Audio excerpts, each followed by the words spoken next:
Good afternoon, everyone. Welcome to the 2020 Counselor Workshops. We're so glad to have you with us today and very, very sad that we're not with you in person. But we hope that these virtual workshops in this environment are presenting a good opportunity for more of your colleagues to participate in this training. My name is Faith Phillips, and I am the Director of Student Financial Services at Central Ohio Technical College and Ohio State University at Newark. I will be your host and one of your presenters today. Also presenting with me is Jackie Adkins, and I'm going to let Jackie introduce herself. Good afternoon. Like Faith said, my name is Jackie Adkins. I actually work in the Student Resource Commons Advising Center at Ohio University Southern Campus and am presenting today as I'm wearing my financial aid hat. Of course, in a one-stop shop, you wear many hats, but that will be the hat I'm wearing today. And I'm thankful that OASFA has asked me to be a presenter to you guys today. Great, thank you, Jackie. Throughout this presentation, if you have any questions, you're invited to put your questions in the chat or the question box, and we will monitor those throughout our presentation. Some of the questions, depending on their nature, may be held until the end of the presentation. However, if they're applicable to the topic that we're speaking of at that time, we will go ahead and interrupt whichever one of us is presenting and present the question so that we can answer it while we're right there on that topic. You are all are muted during this webinar today, which is why we want you to use the chat box to ask your questions. So please, please, please feel free to ask your questions as we go along.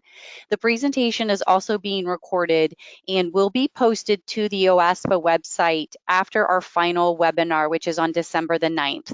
On that date, we will upload a recorded version of this presentation as well as this handout. We haven't given you the exact handout yet because as each time we present, we find a little tweak in it. And so we want to make sure that we give you the final, the presentation once we've finished our last presentation. Also, you are able to get a certificate of attendance if you attend this entire session, and you can request those by emailing us at outreach@oasfa.org, and I'll show you that. You don't have to, so you can see it in just a second. But email us at Outreach, and we will be able to present you with that certificate.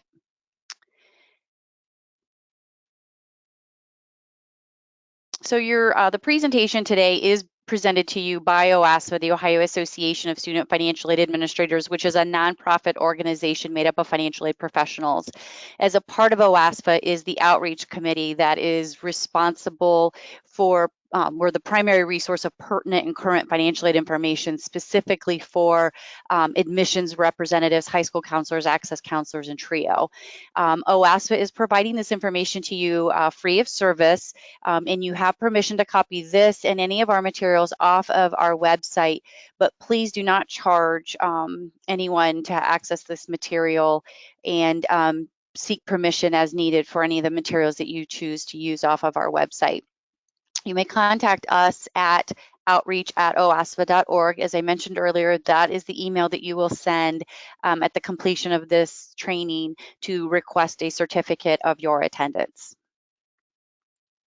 The agenda today, we will talk about FAFSA updates, which is just a few slides, thankfully. Any of you that have been around the financial aid process for a little while know that there were years where there were massive FAFSA updates, and we're grateful for every year that we have very few updates. I know it makes our job easier in the financial aid office, but we also know that it makes all of your jobs much easier when there are less updates. We will also talk a little bit about the verification process, not getting into great detail, but we know that students are reaching out to you as they're receiving requests for verification information once their FAFSAs are being received by the school. So we'll talk a little bit about the verification process. We are going to compare two different types of financial aid award notifications or award offers. We know that you see a variety of award offers that come into you from your students, and so we'll talk a little bit about the differences between those. Then Jackie is going to talk to you about special circumstances and boy, if this isn't the biggest topic right now in the financial aid office, is, you know, students and parents reaching out to us who are experiencing significant losses of income from 2020. And so Jackie will talk a little bit about the special circumstance process and how we can help those students. She'll also talk to you about the different federal updates, federal aid updates, so any changes in the federal aid programs as well as the state aid programs. And then I will close our training or our workshop with other resources that you may access to better help you with your job and helping your students and your parents. So again, very few FAFSA updates, so let's get right on into that. The FAFSA, before we even talk about FAFSA, we always want to talk about students getting their FSA ID or their electronic signature for the FAFSA form. And students can apply for this electronic legal signature at fsaid.ed.gov. This is their username and password that they will use to access all federal student aid systems, including the FAFSA, as well as if they are to take out student loans, it becomes their legal signature for promissory notes on their loans. It allows them to access the student loan database to track their student loans. So this FSA ID or this signature stays with them throughout their entire college career, and if they borrow student loans throughout their repayment process. The student and one parent whose information will be on the FAFSA form must have their own FSA ID. So I'll just use my family as an example. There's 4 of us in the household, a mother, a father, and 2 children. I have a daughter who is a junior in college right now, and she has to have her own FAFSA and her own FSA ID number. And I have an FSA ID number that I use to sign my daughter's FAFSA. So even though I'm married, my husband does not need to electronically sign the FAFSA form. Only one of us needs an FSA ID. This year, I also have a senior in high school, so I am filing a FAFSA for both of my children. And so my daughter has her FSA ID and her own FAFSA. My son will have his own FAFSA and his own FSA ID, and I will use my FSA ID to sign both of their FAFSA forms. So if that helps you better understand who needs an FSA ID and who needs their own FAFSA, that's why I go through that explanation. The FSA ID should ideally be requested before the family begins completing the FAFSA form. I, guilty, started my son's FAFSA and realized I didn't request his FSA ID. So it doesn't mean you can't start the FAFSA form, but it's easier to log in once you've created that user ID and password. So I just went back over to the FSA ID website and requested his FSA ID. So it is easier if they begin that if they do the FSA ID prior to starting the FAFSA. The FSA ID requires that each applicant provide at least an email address or a mobile phone number. We encourage each applicant to use both the email address and the mobile phone number. It's a measure of verification for them. So when they type in the email address, it sends them a code in their email that they take back to the FSA ID application and verifies who they are. And the same thing with the mobile phone number. And that just gives them an added measure should they have trouble accessing that FSA ID. When they call federal student aid, they now have the email and the mobile phone number to help them access it. The student should not use their high school email address, since those tend to be deleted upon graduation from high school. So we encourage all students that are applying for their FSA ID to use a Yahoo or a Gmail or something other than their high school account.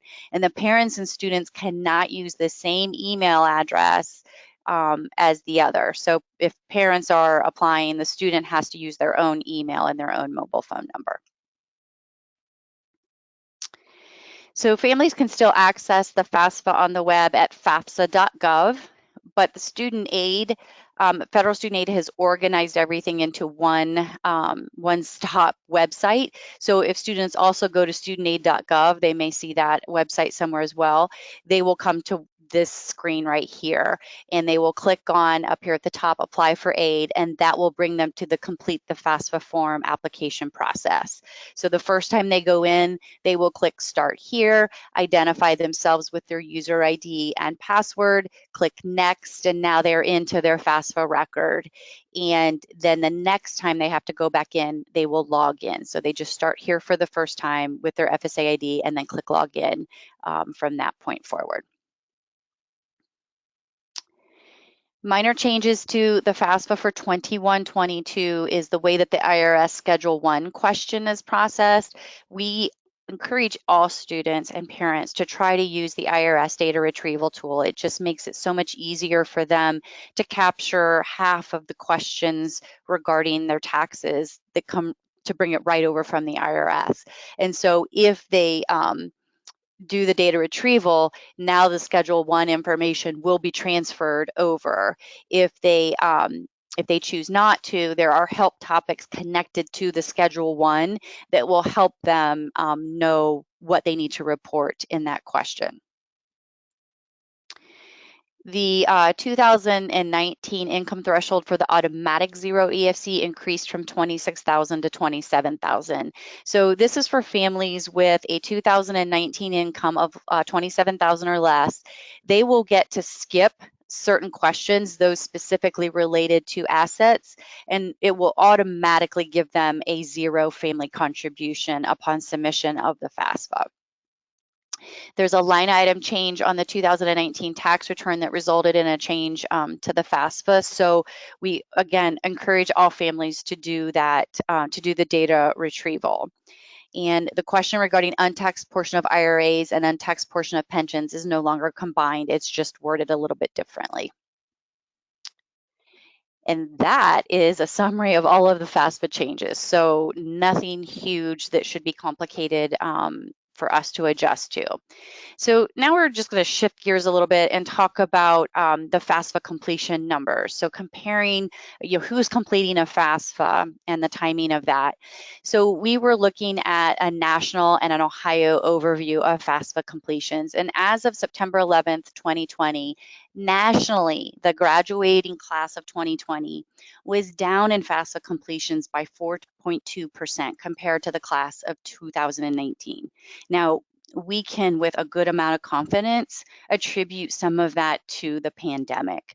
We know that you all left schools in March, just as you were trying to get those financial aid offers in and continue to push that financial aid completion. And so we're not surprised to see the numbers are down a little bit. Only one state had an increase this year in FAFSA completions, and that was in Hawaii. And so, I mean, Hawaii would probably be the best place to be right now, I think, during the pandemic. So they got their FAFSAs done. But as of September 11, also the Ohio class of 2020 was also down. So nationally down, and so was Ohio. We were down by 5.7% compared to 2019. And when you equate that to the number of FAFSAs, 4,700 less seniors in Ohio filed a FAFSA. Now jump down 2 bullets. The good news is that we did gain 6.7% of new completed FAFSAs between June 30 and September 11th. So it makes sense. People sort of shut down in March when everything else shut down. But by June, families were realizing, okay, we need to get busy. We're starting school in a few months, and the FAFSA completions did go back up. So going back up to the bullet above that, Ohio isn't bad off, though, in our completions. So we were 15th highest in the country with FAFSA completions for the class of 2020. And so, that's at least something that we can be proud of. And we thank you, counselors and access programs and financial aid administrators, for helping to get that message out there and to ensure that students were getting those FAFSAs completed so that they were ready to start school this past fall. FAFSA completions are a strong indicator of the likelihood of enrolling. So with FAFSA numbers down, we definitely expect to see autumn enrollment numbers to be down. We expect that to be across the board nationally, and we also expect that to be attributed primarily to the pandemic, because we know that students were shifting gears throughout this whole summer. So we know FAFSA completions were down. We know that enrollment will be down a little bit. So this slide shows you a comparison of how many schools a student listed on their FAFSA. So that first circle there for new filers, those were freshmen. And again, we're still talking about the 2021 FAFSA completion, not the year that we just kicked off in October. And it's impressive to see that 56.9% of applicants only listed one school on their FAFSA. So students are pretty well determined when they go into that FAFSA process what school they plan to attend. Now, we certainly expect to see that they will list 2 to 4 schools, and there you go, we're looking at 21% of the applicants, and then 22% of them listed 5 or more schools. And then when you look at the next circle, that is all filers. So that's new and continuing students. And so we absolutely would expect to see a high percentage of applicants listing one school. And still you have some students that are listing, 2 to 4 and 5 or more schools. So there are different ways that you as counselors and Access staff can track how your students are doing with filing the FAFSA form. NCAN puts out this Form Your Future FAFSA tracker. It is a big national snapshot updated every week, and we are now they are now tracking 21-22 FAFSA forms, which opened October 1st. So you can log in to this formyourfuture.org/FAFSA tracker, and you can see what it looks like at the national, state, city, district, and even specific school level to see how your school is comparing in getting your FAFSA files. It's a good way to look at trends and comparisons. But the most useful tool for you will be the state of Ohio puts out a student level report that you can print out and see the list of the students that are on your roster and determine how your students are doing with submitting their FAFSA for the 21-22 FAFSA data. You do have to have a data sharing agreement signed by your superintendent in order to get this student level data. So you'll want to verify that your superintendent has signed that agreement, and you can work with the state of Ohio and get that request done if it hasn't been done. But this will allow you to be able to really communicate directly with your students that haven't submitted a FAFSA yet and get a better understanding, especially in this remote environment where we know you aren't seeing them in person every day, or maybe not even at all. You can get an idea of who has done it for 21-22 and who has not completed their FAFSA form. They have done many enhancements this past spring to this site so that it is more user-friendly and you can get more student data. So again, you can target that outreach to your students. So highly encourage all of you to access this data and work with your superintendent if you don't already have access to it.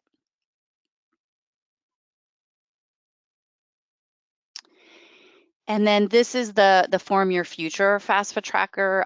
This was through September 11th, and you can see where I referenced the state of Ohio falling at 15 ranking. But you can see, how many completed and who were the top states that are getting their FAFSAs filed. All right, shifting gears, and now we'll talk a little bit about federal verification process. Basically, students are randomly selected for this process called verification, where they're asked to provide additional information to the colleges to verify that they filed the FAFSA properly. Please assure your students and your parents that we're not picking on them. We're not accusing them of not being honest on the FAFSA form. It is very much just an audit that we're required to do of the selected FAFSAs to make sure that families are filing the FAFSA form properly. It is a random selection, and roughly 22% of FAFSAs are selected by the Department of Education. The student will know they were selected. It'll be in the comments on their student aid report on their summary. And if they have an asterisk beside their family contribution on that student aid report, that means that federal student aid has selected them for verification, and the colleges where their FAFSA is being submitted will be reaching out to the student and ask for specific documentation from them. Students should respond quickly to those requests. Because we want to keep students moving through this process, especially incoming freshmen, because our goal is to get those financial aid offers out to them as early as possible so that they can make informed decisions about enrollment. And while some schools will put a tentative financial aid offer out if verification is not complete, other schools may not. And so they may not even receive a financial aid offer if they haven't completed that verification process. If selected, the most common requested documents would include a verification worksheet, which can look different across different colleges and universities. But essentially, on the FAFSA, they report the number in household and the number in college. And if they're selected to verify that, they're required on a verification worksheet to tell us the name and relationship of those people in their household and in college, so that we can verify that the people they included in that number should have been included in that number. And then the other most common document is a copy of a federal tax return or federal tax return transcript for the 2019 year. This is, again, just to make sure that they took the information right from the taxes and put it properly in the right place on the FAFSA form. Now, if they do that IRS data retrieval successfully, and they're selected to verify their taxable and untaxable income, they would not need to provide a tax return or a tax transcript because the data retrieval takes the place of that process. Occasionally, we will request a W-2 for a parent or a student, especially if they worked in 2019, but they didn't file taxes. So again, to make sure that they pulled the right information off their W-2s. And then if a parent or an independent student for financial aid indicates that they did not file a 2019 tax return, if they're selected for verification, they will have to get something in writing from IRS to say that they were not required to file, and that is a 4506T request form.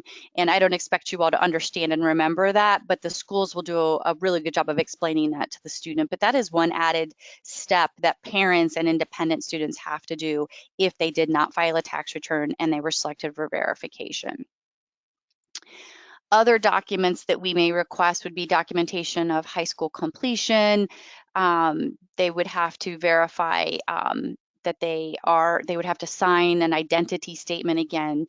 And those are not as common as the verification worksheet and the documentation of the taxable and untaxable income.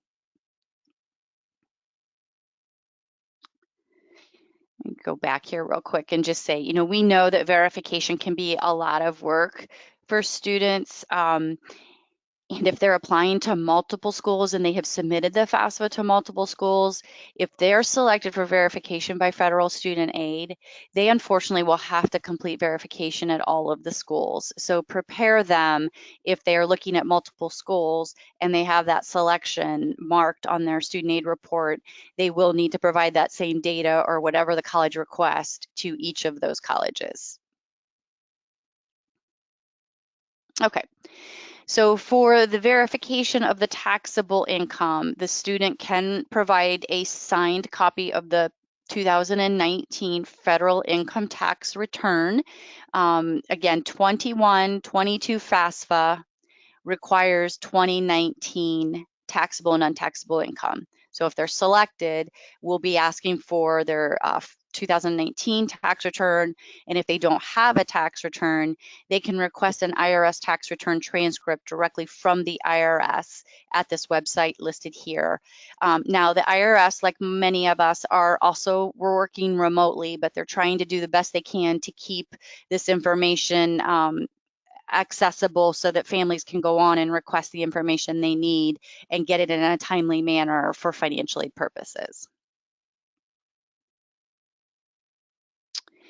If a family states that they will file their 2019 taxes and they are selected for verification, the school must verify that they did complete the verification of, or that they did complete the submission of their taxes. And I received an email from a parent earlier this week, which is a great example. She and her husband file separately, and mom has filed her tax return, but dad has not, and he obviously missed the extension, which I believe was at some point in October. And so she was asking me, what do we do? And so I advised her on how to estimate, his information and add it to her information and get the FAFSA submitted. But they will have to indicate on the FAFSA that they will file a 2019 tax return. And I can almost guarantee you that they will be either selected by federal student aid or selected by the college because they haven't filed yet. And if they're selected for verification, financial aid is halted until they're able to provide documentation that they filed their 2019 taxes. So if you're working with a family that is approaching you and saying, we haven't done taxes yet for 2019, they can still file the FAFSA, but if they're selected for verification, that process will be on halt or hold until they can prove that they complied with the requirement to file their taxes.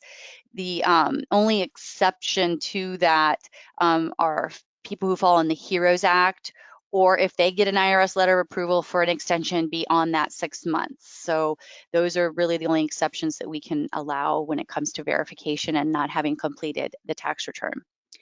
It is also important to note that a student may submit their FAFSA and it may not indicate that federal student aid selected them for verification, but colleges have the institutional authority to select a FAFSA for verification if they have any reason to question anything. We're actually required to.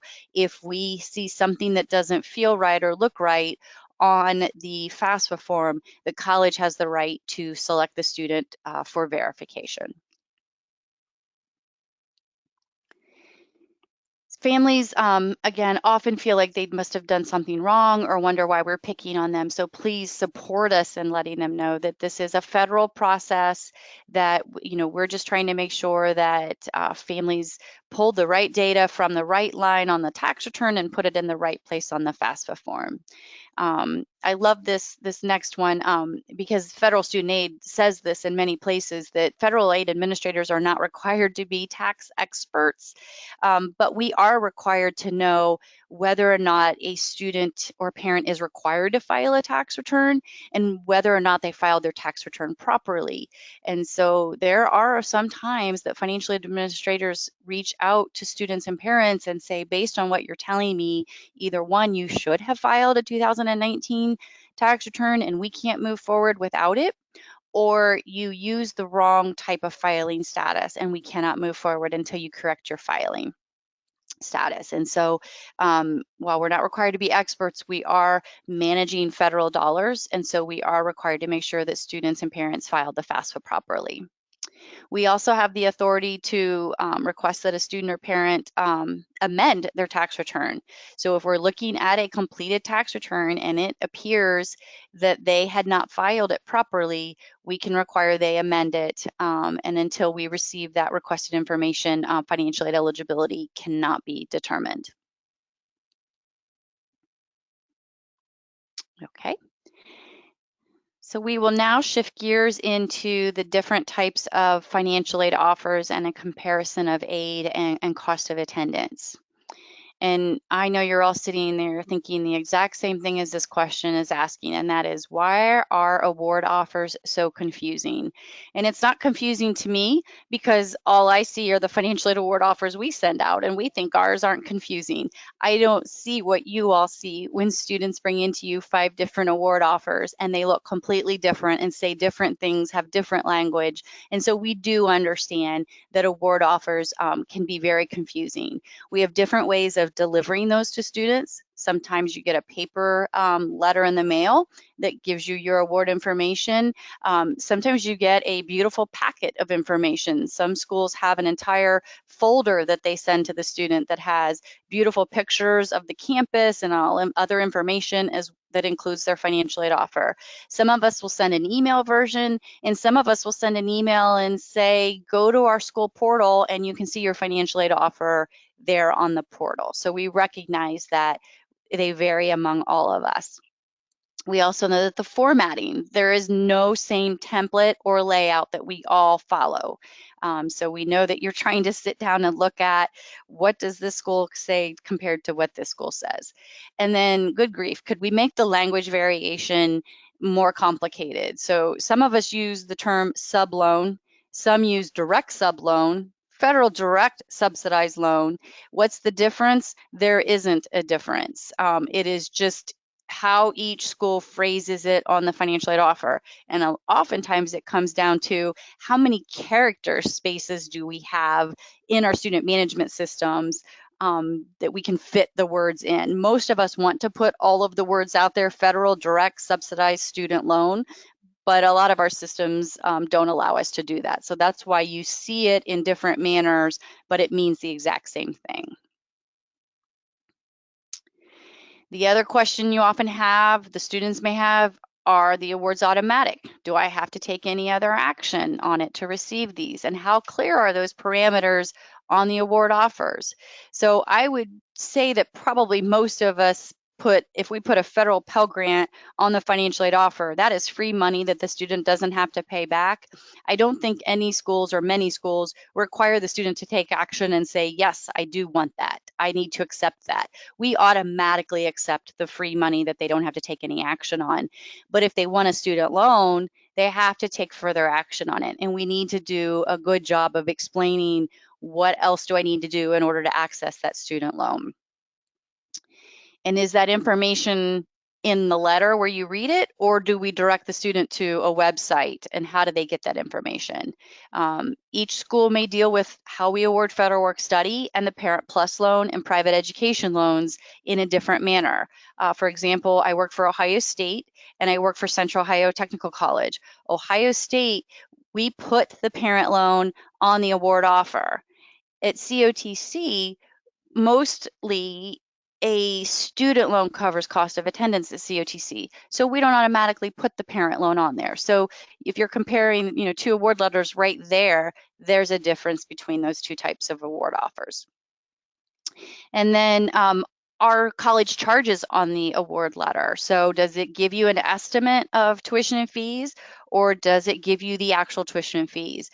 Do schools include direct charges, tuition fees, and housing, those items that are directly billed by the school, or do they include direct and indirect? So those indirect costs would be books and supplies and transportation and miscellaneous expenses. So just some things that we tried to consider when we put together two award offers to compare with two different types of institutions and two different types of layouts. So this slide illustrates, again, two different types. The letter on the left is a four-year public institution, and the one on the right is modeled after an actual award letter from a four-year private institution. We're going to break down each of them, and we'll break them down even farther as we go into each of these slides. Each of them has their pros and their cons. The first one is not nearly as busy and does a really good job of spelling out the estimated cost of attendance through an itemized list. Making sure I'm on the right slide. And then the second one does a good job of spelling out the aid offers in a segmented manner, making it easier to discern the different types of aid and how much the student is eligible to receive. So we're gonna take these down even deeper. So on this example, you can see the grants and the scholarships are notated very well. So Cincinnati Century Scholar, Federal Pell Grant, Federal Supplemental Educational Opportunity Grant. So this offer is telling the student very clearly, these are grants that you do not have to pay back. This is free money that has no strings attached to it. As long as the student fulfills the requirements, they wouldn't have to pay anything back. Scholarships tend to be given due to academics and some sort of special talent, such as athletics or band. And they can be given by the school themselves or by an outside third party. Rarely will you see a federal scholarship on an award offer. Grants, on the other hand, are largely based on need and are usually determined by some type of application. So we know the federal Pell and the Supplemental Opportunity Grant and the Ohio College Opportunity Grant, those are all based on the student filing the FAFSA form. But keep in mind that if an institution has institutional grants, like you see here on this award offer right here, they may have used the FAFSA to determine the student's eligibility for the institutional grant, or they may have used an additional financial aid form such as the CSS profile form. So it's hard, you won't know based on this whether or not that institutional grant came from the results of the FAFSA form. And then federal student loans are provided by the government, must be paid back with interest, and the student has to complete the FAFSA in order to be eligible. A big challenge is often that schools will use, as we mentioned a few minutes ago, different types of phrases to identify the different types of student loans. So you can see in the one offer, they call it federal subsidized loan. And in the second offer down here, federal direct subsidized student loan. So this really, gives you more words. They're the exact same thing. My guess is this top one here, this was the limit. They weren't able to spell it all out. But again, making it clear, the top one calls it a loan.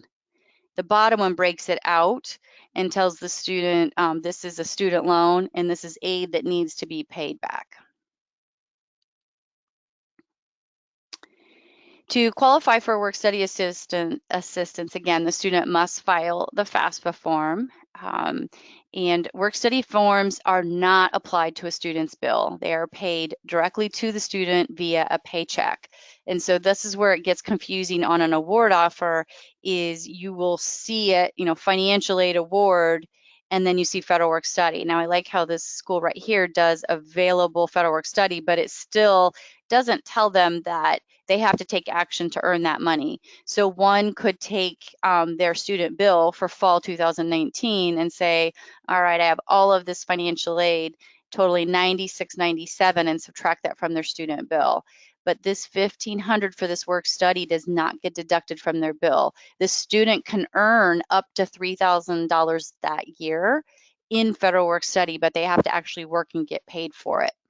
This bottom one breaks it down and calls it total work and credit-based options, aid that needs additional action. So it separates it out from their grants and scholarships so that they know that they have to take action on this.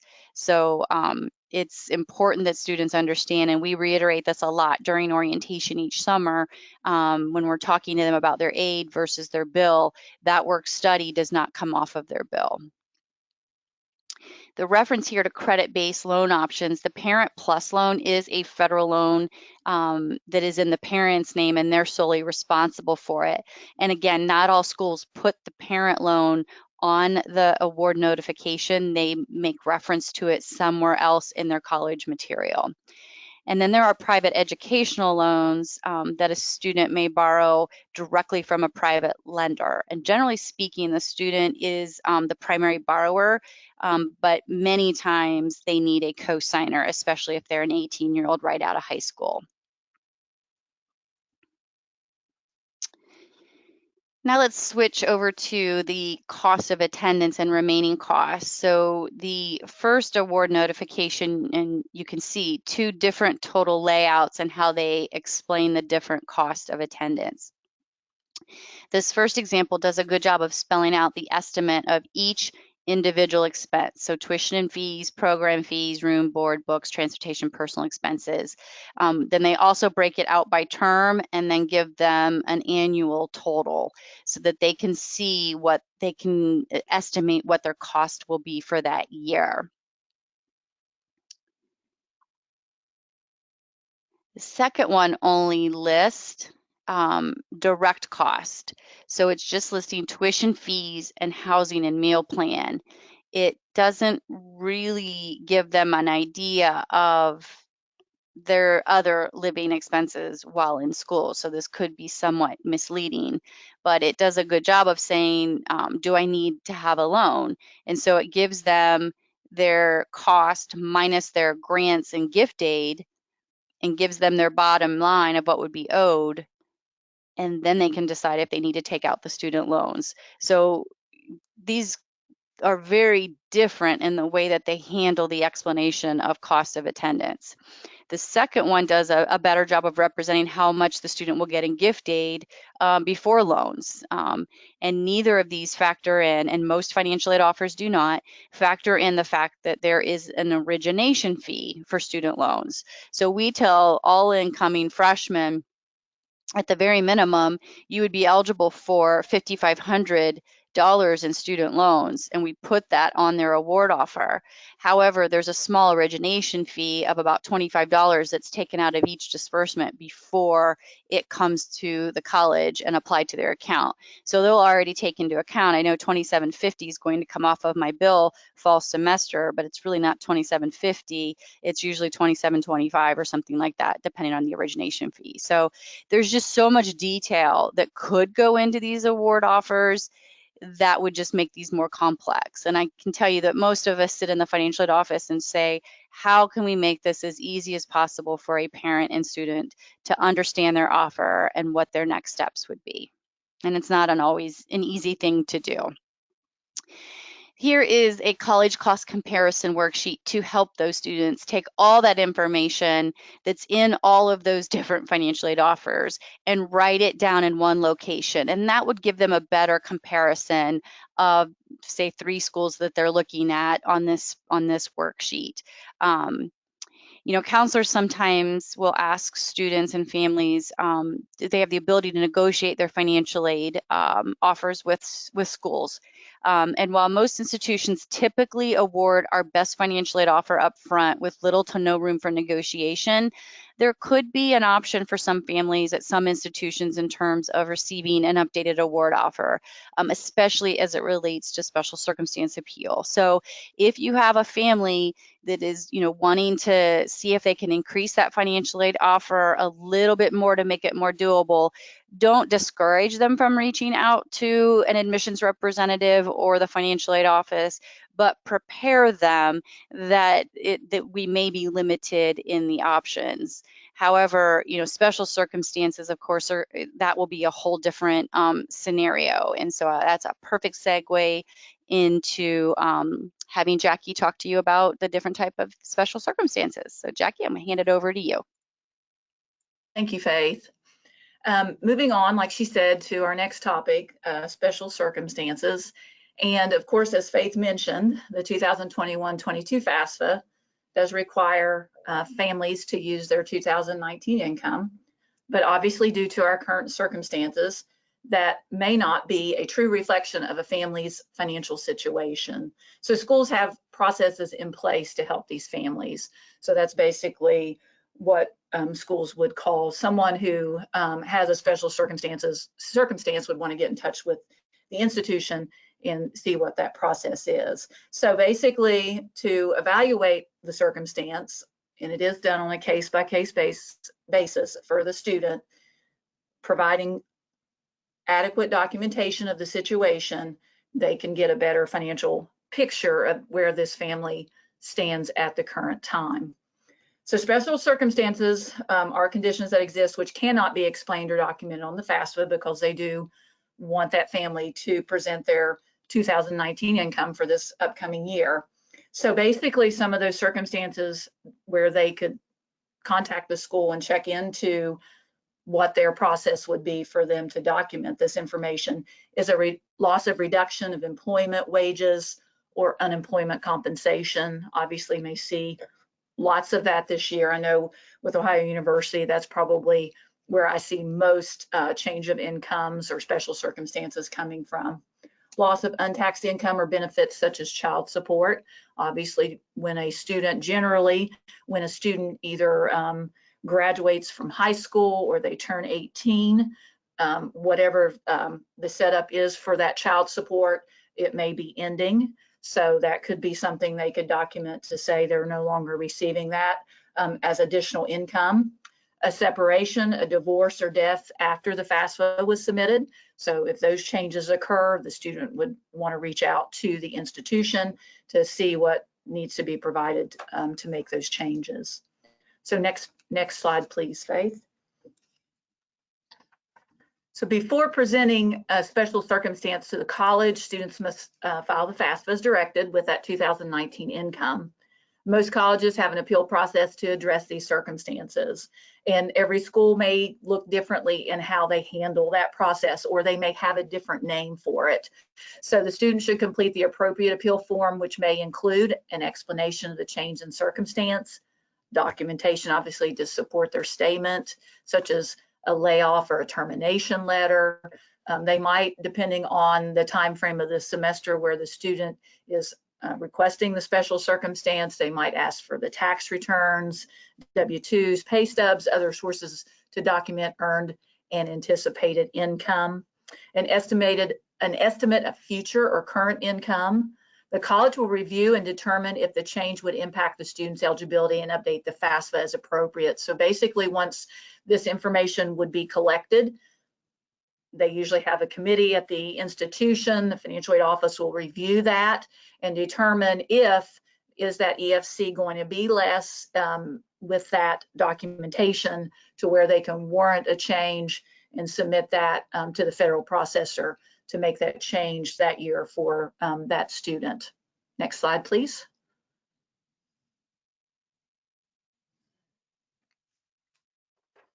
So if, of course, if the student is applying to more than one college, student will appeal at all universities. So they can't do it just one time with one university and the other institutions accept that. It is a, what we call a professional judgment by our institution to make that adjustment to the student. So I've had students send their FAFSA here that's had the adjustment, and of course, once they get the FAFSA to a university, they have to go back through that process with us again to verify everything. So if they're looking at more than one institution, they want to know exactly what that change will do to their financial situation and what that change would make possibly to their financial aid eligibility, they would need to file that with each institution.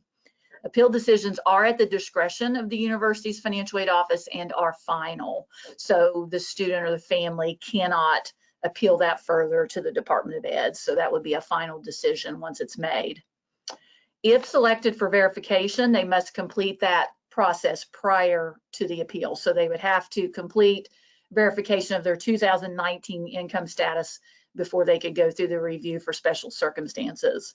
Some colleges may require students to complete verification on income and household prior to reviewing an appeal, even if they are not selected. So some schools, even if they might not be automatically selected by the federal government, they actually may make them go through to verify that there may have not been a mistake originally on the FAFSA based on that 2019 income. And of course, due to the COVID-19 pandemic, schools are preparing for an increase in appeals, obviously based on the fact that many families, have had big changes to income in their family. So I always encourage, families, students, check with the financial aid offices or office of the school that you plan to go to, find out, what their process is and what you're going to need to do to make those changes. Next slide, sorry.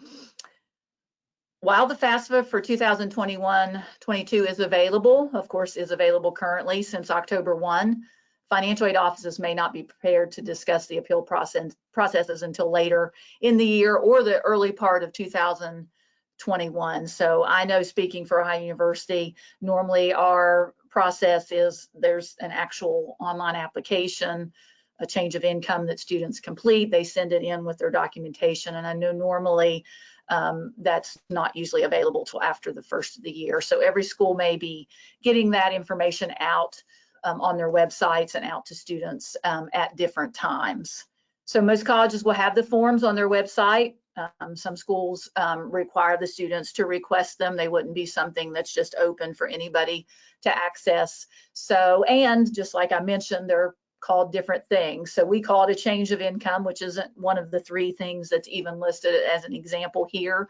So some call it an expected family contribution appeal, income appeal, special circumstance appeal. So if students reach out to their school and say, I mean, they don't even have to remember the names of what these forms are called. They could say my 2020 or my 2021 income, family income, parents' income is going to be less than what it was in 2019. The financial aid office, the school is going to know where to direct them, to get that process started.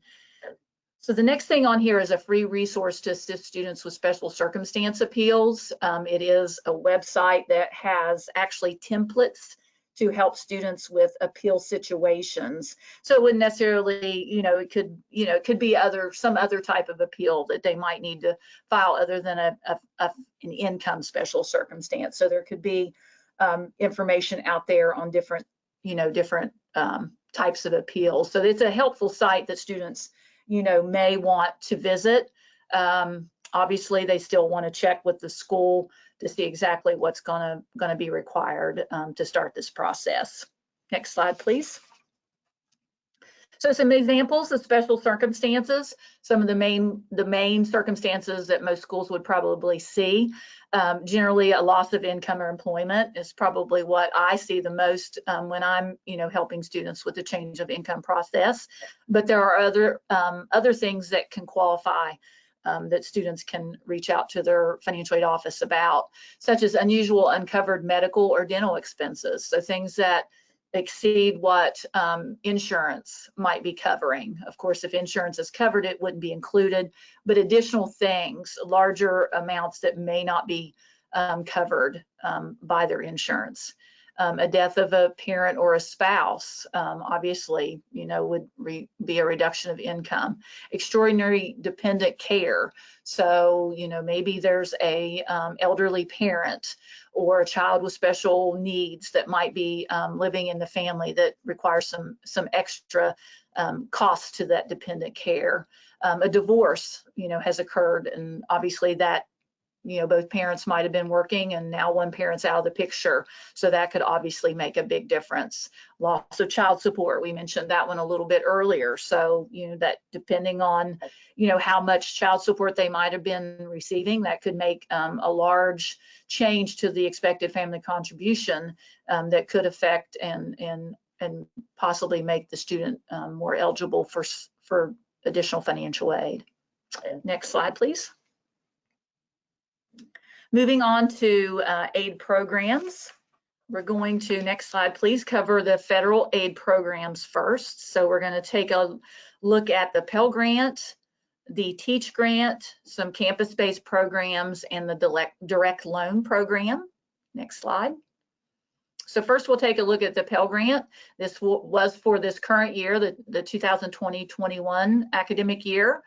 The maximum award amount increased slightly. Generally, it does increase a little bit every year.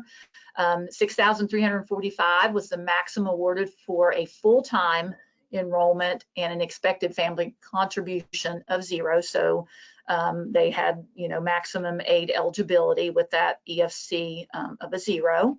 The maximum expected family contribution, EFC for Pell eligibility, did increase to 5711 for 2021, and it's not yet been established for the 21-22 year. So they sometimes increase that level. Obviously, someone at that point of receiving the Pell Grant is kind of on the end of that scale. They would still be maybe receiving a little bit, but it may not be a whole lot. So based from that 0 up to that 5711, that Pell Grant obviously decreases by a certain amount for each of those columns.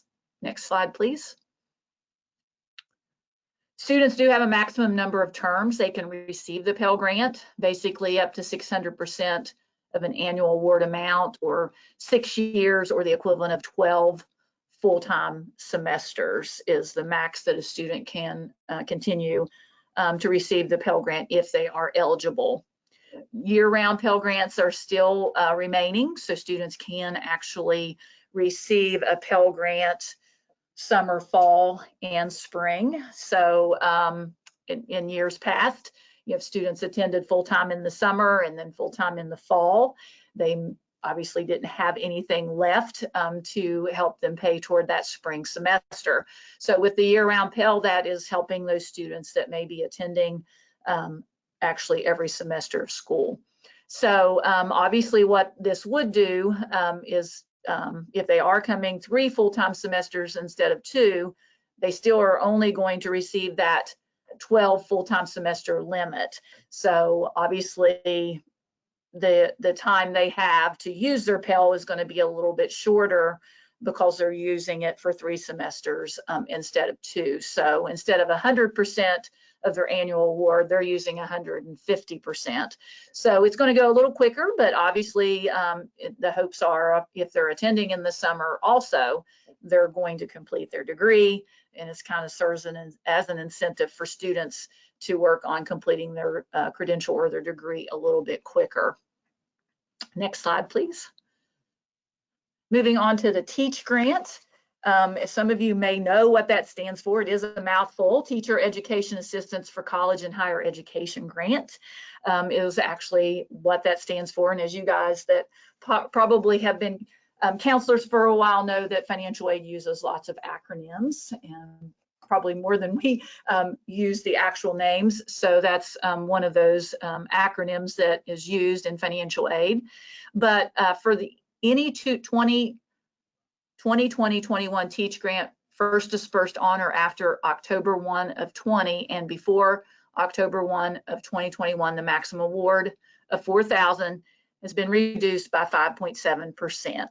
So the grant of up to $3,772 per year to students who intend to teach in a public or private elementary or secondary school that serves students from low-income families.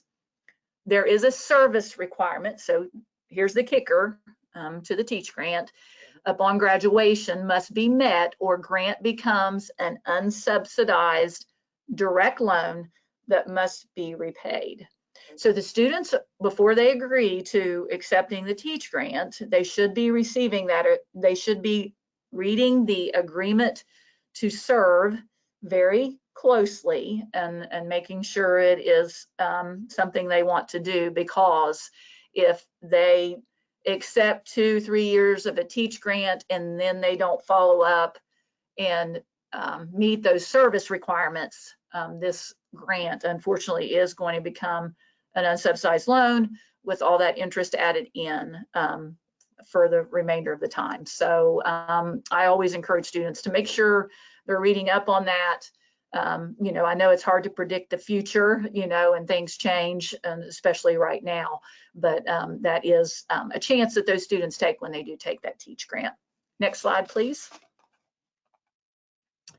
Some campus-based programs that institutions have available to students, and they can vary significantly between colleges and universities as far as how much a student can receive.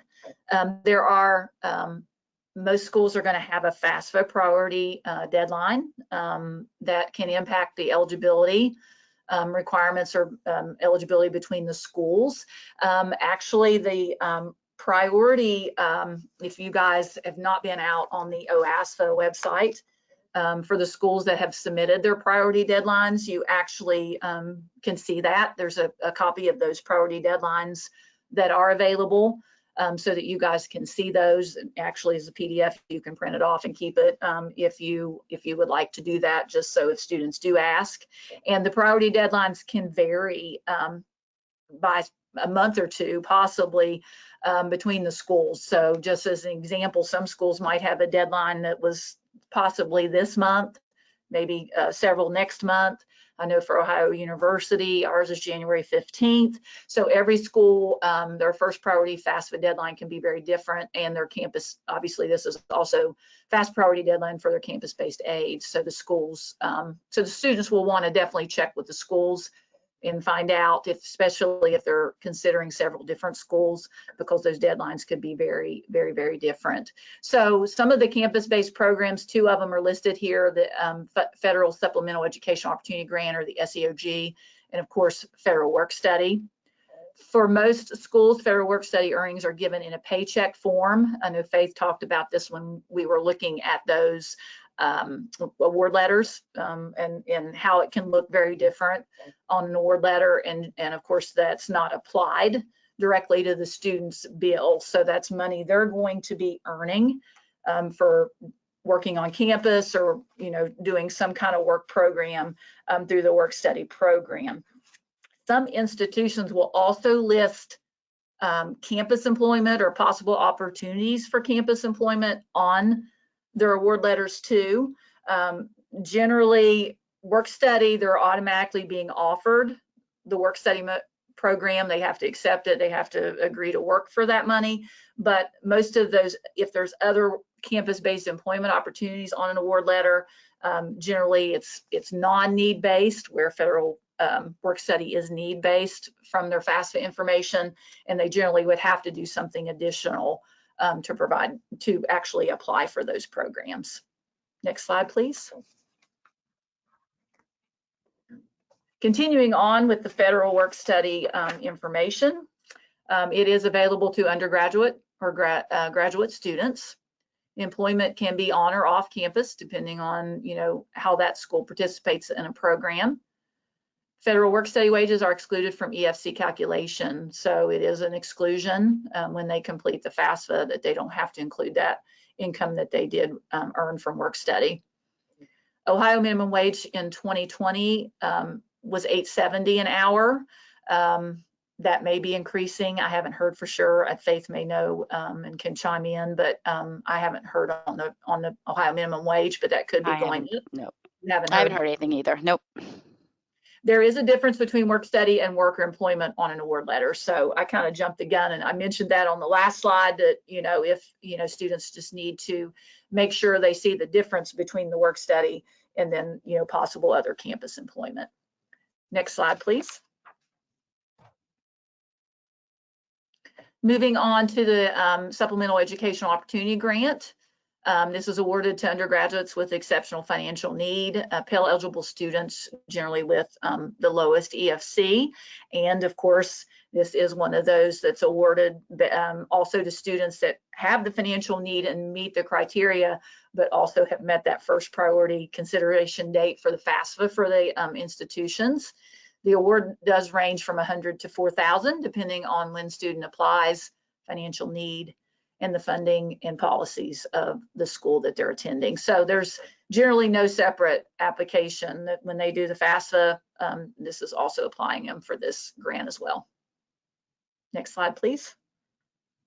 Moving on to direct loans for undergraduates for this current year, 2021. The direct subsidized and unsubsidized loans are two separate, unique types of loans that are awarded separately. So basically, the subsidized undergraduate is a need-based student loan based on that information that's collected from the FAFSA.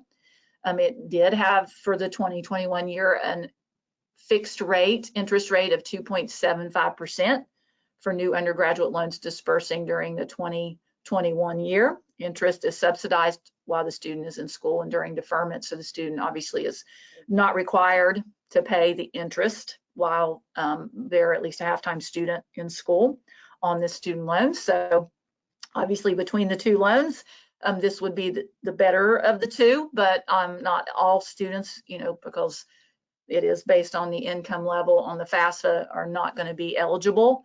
Obviously that interest is very, very low right now, and there's, I guess, actually a chance that it might be going down due to the situation, but it is recalculated. That interest rate will be recalculated annually. So students that maybe have a parental or family income that's considerably high are not going to be left out and not be able to get some form of financial aid to help them pay for college. So they do have the unsubsidized student loan. It isn't based on financial needs. So no matter how high the family income might be, the student, could receive some assistance with a student loan. Again, the interest is fixed at 2.75% on this loan as well for the current 2021 academic year. Next slide, please. So this current year for 2021, there was no changes to the amount of student loans that a student can receive. To be real honest, I've been working doing this for quite some time, and I'm not sure I've seen a change for many years since I've been doing it in the amounts that that a student receive. It is, based on their class ranking as far as how much that loan actually can be. So it does increase up through the junior year. The junior and senior years will stay the same. At freshman level, the $3,500, if they're eligible for the maximum in the subsidized amount, they can get an additional unsub for $2,000, giving them a total for the year of $5,500. And sophomore year, it can increase by $1,000 for the subsidized amount. The unsub basically stays the same if they're a dependent student. So most obviously students that you're working with will be dependent students unless they have some special family circumstances. But as a dependent student using parental information on the FAFSA, these are the loan amounts. As you can see, if a student is only qualifying for a direct loan, $5,500 doesn't go very far in the cost of paying for college education. So of course, as I work with students and seniors in high school, I always, just encourage them to apply for scholarships to get some help, obviously money that doesn't have to be repaid, to get some help to offset things that they might have to pay outside of what scholarships and direct loans are paying, because then they're probably looking at possible parent loans, possibly private loans, to assist with that. So if students, for any reason, that parents obviously try to get a parent loan to assist with some of those additional costs that aren't covered, and if they're denied, because for a parent loan, they do have to be credit worthy. If they're denied that PLUS loan, students can go through the process, get that denial, say that they're not going to attempt to get an endorser or a cosigner for the loan, and then the student is not penalized for that. They can get some additional unsubsidized loan in their name to offset some of those additional charges. Next slide, please. Just briefly talking, I know because many of you probably don't work with students at the graduate level, but graduate students a few years ago became ineligible for any type of subsidized loans. They can only get an unsubsidized loan that does accrue interest. It is still not as low as what the undergraduate loans are, but the interest rate is still reasonably low, and graduate students actually are eligible for a little bit more in student loans than the undergrads are, especially generally once they've graduate with their bachelor's and moving on to a graduate, they become an independent student, which is going to open up some more opportunities for them to get additional student loans. Next slide, please. Just mentioning these briefly too, because you probably don't have a lot of students that come and ask these types of questions. This is generally at the tail end of their academic career at the college, so they're probably asking these questions to the financial aid office that they're going. But there are, and especially now, students are automatically, if they don't fill out what's called the exit counseling and choose a plan, they're generally put into that standard repayment, which is set to pay their loan off the quickest. And unfortunately, sometimes depending on how much they've borrowed, that may not be in a reasonable amount that they can pay monthly, because they are just starting out with their career, trying to get going. But this is a repayment that's set to get them paid off in 10 years. And like I said, depending on how much they borrowed, that monthly amount can be fairly high. So they do have income-driven repayment plans. So basically, payment plans based on income. And they list 4 here, and these are designed to give students peace of mind. I work with students that, are close to defaulting on their loans, have defaulted on their loans, obviously, which we don't want to see happen, because they're ignoring those calls from their loan servicers because they can't, they ignore it because they can't make it. And what they need to do, obviously, is reach out, because they're trying to help them find a repayment plan that works for them. So if students do come to you about this, the thing I obviously tell students, stay in touch with your loan servicer, stay in good standing with those loans, and don't let them get into a default status. Next slide, please. Public service loan forgiveness. Under this program, borrowers may qualify for forgiveness of the remaining balance of their direct loans. So generally, as you can see, it doesn't happen quickly. They do have to have made 120 or 10 years worth of qualifying payments. And I believe these have to be qualifying on time payments. So if they miss a payment or something, I'm not 100% sure, but I think that might make them, there's just lots of rules to it. Obviously they need to check on, but it's basically, if they meet these requirements, they qualify for public service loan forgiveness. Basically whatever they have left after that time can be forgiven. And only loan borrowers receiving the William D. Ford Federal Direct Loan Program are eligible for loan forgiveness, which is right now the only program in existence for students. The other program is no longer around. But there are many rules, so they obviously want to check, with their loan servicers and find out, if they're going to qualify for this program. Next slide, please. So the Parent Plus loan, this is the federal loan that's available to parents that want to assist with their students' education. It is offered to parents of dependent students, which again, the majority of high school graduates, based on their questions they answer on the FAFSA, will be considered dependent.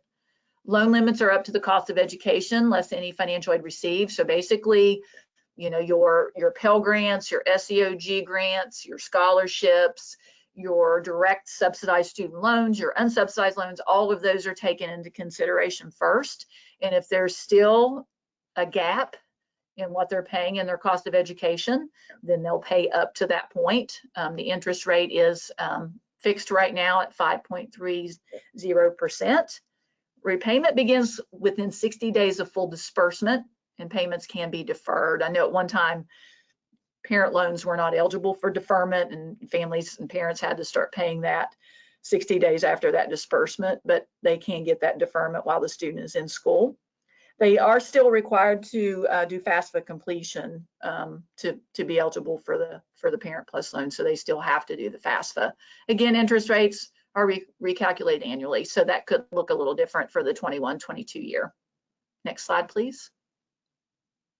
Moving on to state aid programs and updates. We're going to look at the Ohio College Opportunity Grant, or OCOG, the Nurse Education Assistance Loan Program, or NELP, War Orphan and Severely Disabled Veterans Scholarship, the National Guard Scholarship, Safety Officers Memorial, and Choose Ohio First.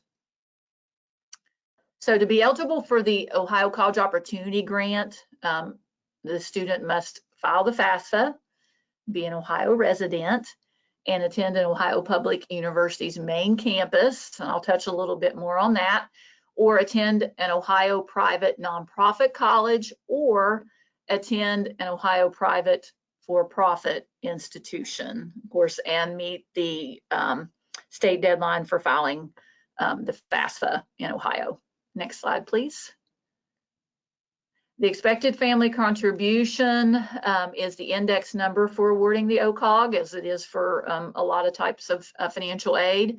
The EFC eligibility range is from 0 to 2190 and a maximum household income of $96,000.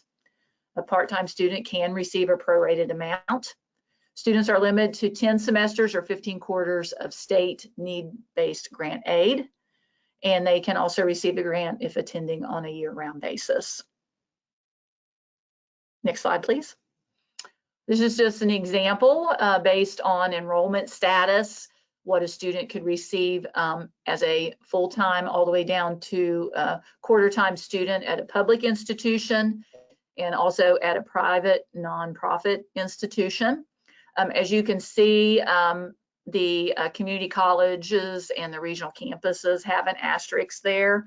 And we'll talk a little bit about that. It's basically a few years ago when state budgets were cut for the Ohio College Opportunity Grant, the state made the decision that community colleges and regional campuses students would no longer, even if they have all the other eligibility requirements, they would no longer be able to fund and award this grant to those students. due, based on the fact that, regional campuses and community colleges are generally more affordable. They did cut that award for the students. And I know I lose track of time, but I know it's been several years ago since our students here at Southern Campus, which of course we're a regional campus of Ohio University, has received any of these types of funds. So just keep in mind, if the student plans to go to community college, regional campus, they're generally going to be excluded from the OCOG opportunities. The other thing I, of course, didn't mention earlier in a slide is the fact that to receive the Ohio College Opportunity Grant, not only does the student have to reside in Ohio, but they also have to be attending an Ohio institution. So if your student is possibly considering, going out of state to another, maybe in Kentucky, in West Virginia, to another school, even if they would have Ohio College Opportunity Grant eligibility, they will forfeit that when they decide to go to school outside of Ohio. Next slide, please.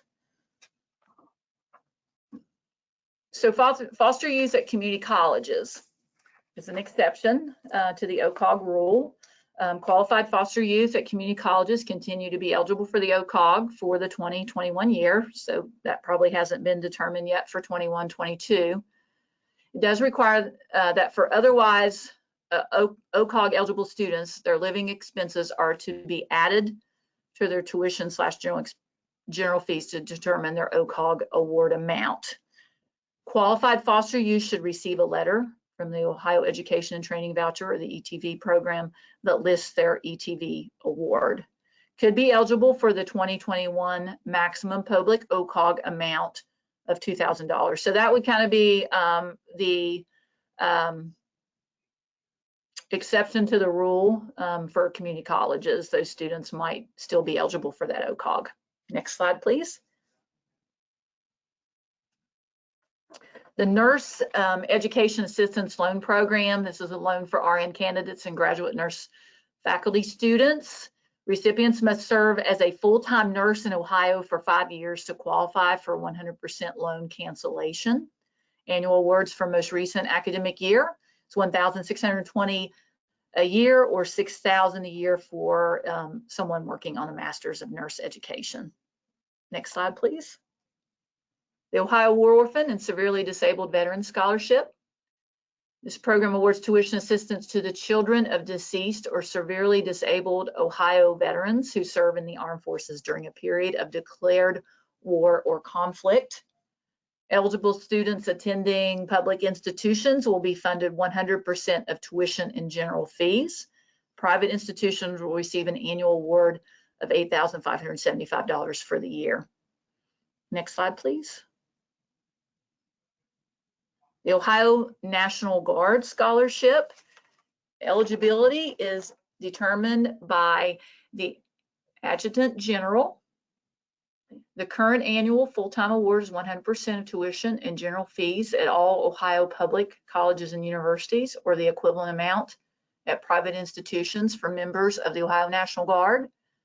For approved private or proprietary degree granting institutions of higher education, the program will pay $11,016.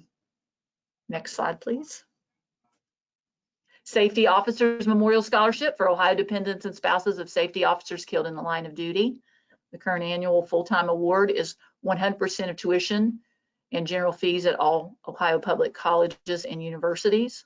The current annual full-time award for students at eligible private colleges and universities, both nonprofit and for-profit, is $8,451. Next slide, please. Choose Ohio First program. Various programs with STEM concentrations, personalized projects, and coursework tied to colleges or a local business. Individual awards will vary. Partnership of private/public schools apply for funding. For example, public community college and a private four-year institution. The website for more information is specifically for Choose Ohio First is listed here.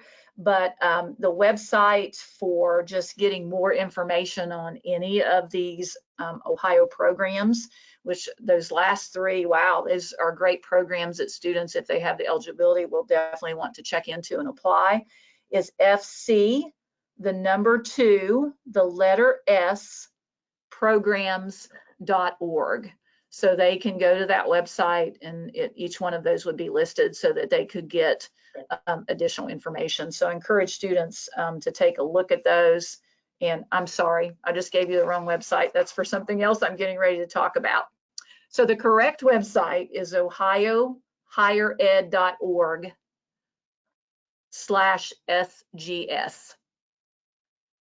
So ohiohighered.org/SGS. So sorry about that. I'm moving on to my last slide before I got there. So here is my very last slide, and then I'm going to turn it back over to Faith to talk to you guys about some resources that are available. This is the ETV, or the Ohio Education and Training Voucher Program for students that have been in a foster program. It is federally funded, state administered program designed to help youth who are in foster care. Students may receive up to $5,000 a year for qualified school expenses. This is the website for the application. So if you know of any students that would want to apply or check their eligibility, this is the website. Must be a current or former foster student who was in foster care on their 18th birthday and aged out at that time, or was in foster care, legal custody, or guardianship to a kinship caregiver at or after 16, or adopted from foster care with the adoption finalized after their 16th birthday, or foster care case was closed between the ages of 18 and 21. So the website, basically, it lists it here on this page here, that when you go to the application, it will take you to all that information that the student needs to know on how to apply, and what documents and things will be required of them to provide to be able to qualify or apply for this program. Thank you. I'm going to turn that back over to Faith to finalize our presentation. All right, thanks, Jackie. And thank you all for sticking in with us. We know this is a lot of information, and it's just not as fun to sit in wherever it is that we're sitting and engage with you, but not engage with you. But we appreciate that you were here, that you're here.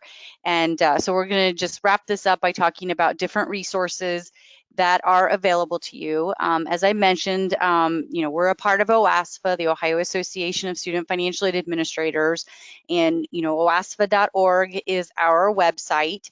And on that website, we have a link to resources for counselors and resources for parents. So we want to make sure that you take advantage of these. We list all of our training opportunities that we have that you can engage in will be listed there. We also have, if you have any FAFSA events that you are hosting, we know that those are probably going to be virtual or very small, but we would still like to help publicize those. So if your event is open to students outside of your school and you want us to promote those for you, we'd like you to add those FAFSA events to our website so that we can get that information out there.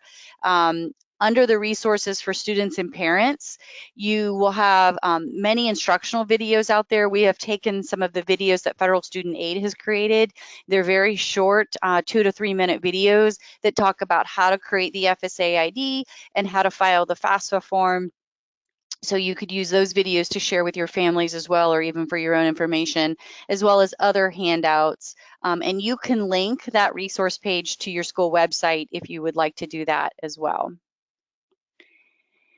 And then Federal Student Aid provides several different resources. As I mentioned earlier, a year or two ago, Federal Student Aid created one website called studentaid.ed.gov, where it's all things financial aid. And it is a very overwhelming site, but it has a lot of information that's broken down into smaller chunks of information It explains what each of the different aid programs are and what a student has to do to qualify.